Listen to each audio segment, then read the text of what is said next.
আসসালামু আলাইকুম। আজ আপনাদের সাথে শেয়ার করব ভীষণ মজার একটি কবুতর রান্নার রেসিপি। আসলে এটা দেখে আপনাদের বোঝার উপায় নেই যে এটা কি কবুতর নাকি দেশি মুরগি রান্না চলছে। যারা কিন্তু পছন্দ করেন না তারা কিন্তু এই রেসিপিটি দেখে রান্না করলে তাদেরও কিন্তু কবুতর বেশ পছন্দের একটা খাবার হয়ে যাবে।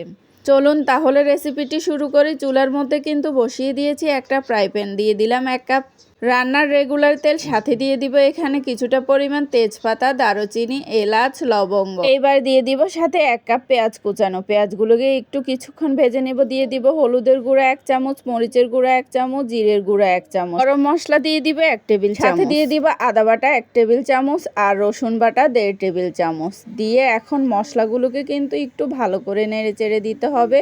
আমি এই সম্পূর্ণ মশলা দিয়ে কিন্তু 3টা কবুতর রান্না করব। আপনারা যদি কবুতরের পরিমাণ বেশি দেন তাহলে মশলাটা আরেকটু বাড়িয়ে কমিয়ে দিতে পারেন।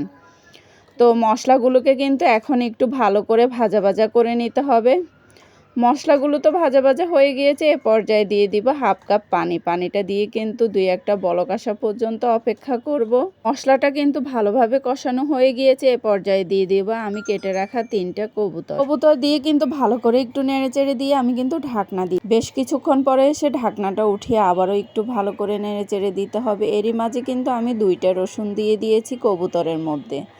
তো দিয়ে কিন্তু এখন ভালো করে একটু নেড়েচেড়ে আবারও ঢাকনা দিয়ে দিয়েছি। বেশ কিছুক্ষণ পরে এসে আবারও একটু ভালো করে নেড়েচেড়ে দিতে হবে। কবুতর যেহেতু নরম একটা মাংস, এটা হতে কিন্তু বেশিক্ষণ সময় লাগে না। দেশি মুরগির বাচ্চা যেরকম রান্না করা লাগে কবুতরও সেরকম কিন্তু অল্প ঝোলেই রান্না করলে হয়ে যায়। কিন্তু চুলার আগুনটা মিডিয়াম টু লো হিটে রেখে একদম আস্তে আস্তে করে কিন্তু কবুতরের মাংসটা সম্পূর্ণ ঝোল শুকিয়ে ফেলেছি আর একদম মাখো মাখো হয়ে গিয়েছে।